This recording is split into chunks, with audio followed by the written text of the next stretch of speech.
নমস্কার সবাইকে। Jio learner YouTube চ্যানেলে আপনাদের সবাইকে স্বাগত জানাই। আজকে আমি পশ্চিমবঙ্গ মধ্যশিক্ষা পর্ষদ অনুমোদিত ষষ্ঠ শ্রেণীর ভূগোল বইয়ের প্রথম অধ্যায় আকাশ ভরা সূর্য তারার কিছু অংশ আলোচনা করব এবং কিছু প্রশ্ন উত্তরও আলোচনা করব। তো সব থেকে প্রথমে আমাদের যেটা জানতে হবে সেটা হলো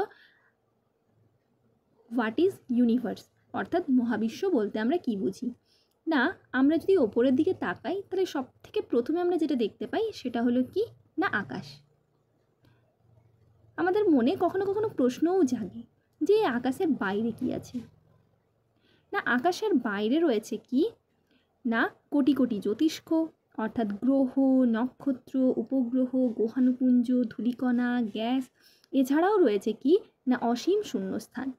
এই সব কিছু নিয়েই তৈরি হচ্ছে কি না আমাদের মহাবিশ্ব। তোমরা পাশের ছবিটি লক্ষ্য করলেই বুঝতে পারবে যে প্রচুর গ্রহ, উপগ্রহ, নক্ষত্র সব কিছু নিয়ে কিন্তু তৈরি আমাদের এই মহাবিশ্ব।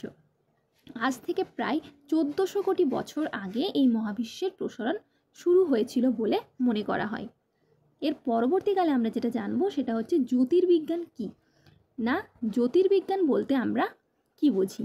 আগেকার দিনে তো টেকনোলজি এতটা উন্নত ছিল না, তাই হাজার হাজার বছর আগে মানুষ চাঁদ, সূর্য, তারা, ছায়াপথ, ধূমকেতু, উল্কা এগুলোকে পর্যবেক্ষণ করে তাদের সম্পর্কে জানার চেষ্টা করত।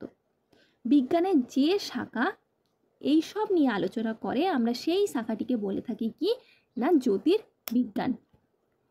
নেক্সট যেটা আমরা পড়বো সেটা হলো কি না নীহারিকা। হোয়াট ইজ নীহারিকা? তোমাদের প্রথমেই তোমরা সেই ছবিটা দেখতে পাচ্ছ যে একটা নীহারিকার আমি ছবি দিয়েছি।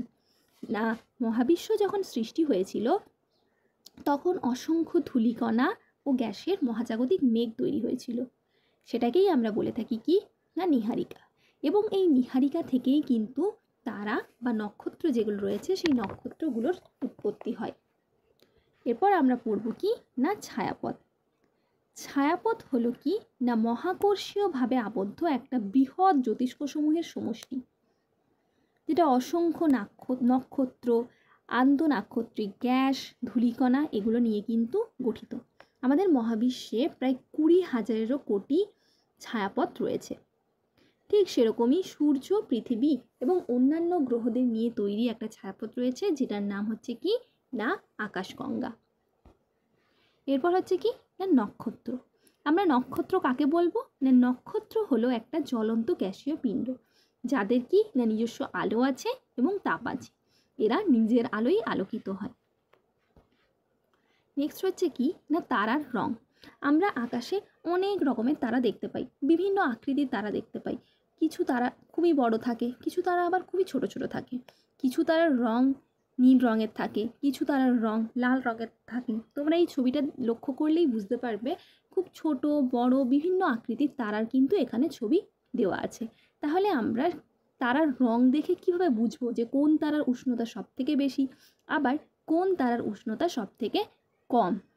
না সব থেকে ছোট ছোট যে লাল রঙের তারাগুলো আমরা দেখতে পাচ্ছি ছবির মধ্যে, সেই লাল রঙের তারার কি না উষ্ণতা সব থেকে কম এবং এই তারার সংখ্যা কিন্তু মহাকাশে সব থেকে বেশি। আমরা রাতের আকাশে লক্ষ্য করলে কিন্তু খুব ভালোভাবে এটা বুঝতে পারবো।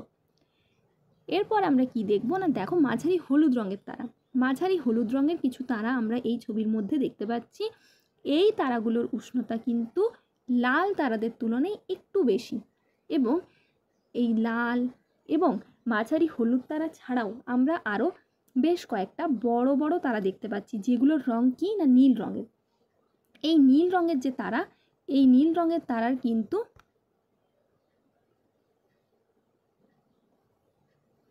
এগুলো ছাড়াও আমরা বেশ কয়েকটা তারা দেখতে পাচ্ছি। দেখো লাল এবং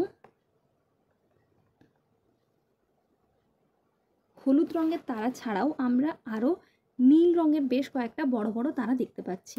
সেই তারাগুলোর রং কিন্তু বেশি, সেগুলো দেখো আমাদের সব থেকে বেশি চোখে পড়ছে এবং সেই তারাগুলোর উষ্ণতা কিন্তু সব থেকে বেশি। এর পরবর্তীকালে যেটা আমরা পড়বো সেটা হচ্ছে নক্ষত্রমণ্ডল।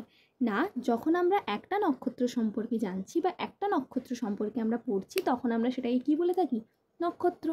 কিন্তু আমরা নক্ষত্রমণ্ডল কোনগুলোকে বলবো না, অনেকগুলো নক্ষত্র যখন কাছাকাছি অবস্থান করে এবং সেই নক্ষত্রগুলোকে আমরা যখন কাল্পনিকভাবে যোগ করি তখন আমরা বিভিন্ন আকৃতির দেখতে পাই।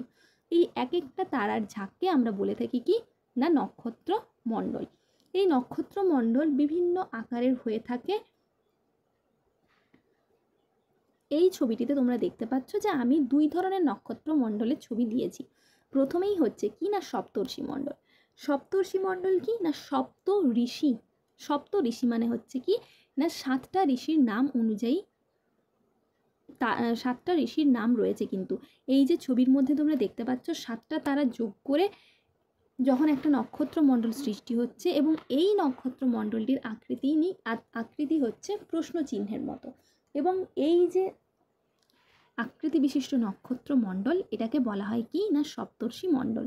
তার পাশেই দেখো আরেকটা ছবি দিয়েছি যে নক্ষত্রমণ্ডলটার দেখতে অনেকটা ইংরেজি এম অক্ষরের মতো। এই নক্ষত্রমণ্ডলটিকে কি বলা হয় না ক্যাসিওপিয়া বলা হয়। এছাড়াও ক্রুশ চিহ্নের মতো দেখতে এক ধরনের নক্ষত্রমণ্ডল দেখতে পাওয়া যায় যেটার নাম হচ্ছে কি না বকমণ্ডল। এরপর আসি সবথেকে অপূর্ব সুন্দর এক ধরনের নক্ষত্রমণ্ডল রয়েছে যেটার নাম হচ্ছে কি না কালপুরুষ। এটা দেখতে একটা সাহসী শিকারী রূপে মনে হয়, আমাদের দেখে অনেকটা যোদ্ধার মতোও মনে হয়। আজকে এই পর্যন্তই। আজকের ক্লাসটি ভালো লেগে থাকলে একটা লাইক করে দিও। নমস্কার, থ্যাংক ইউ।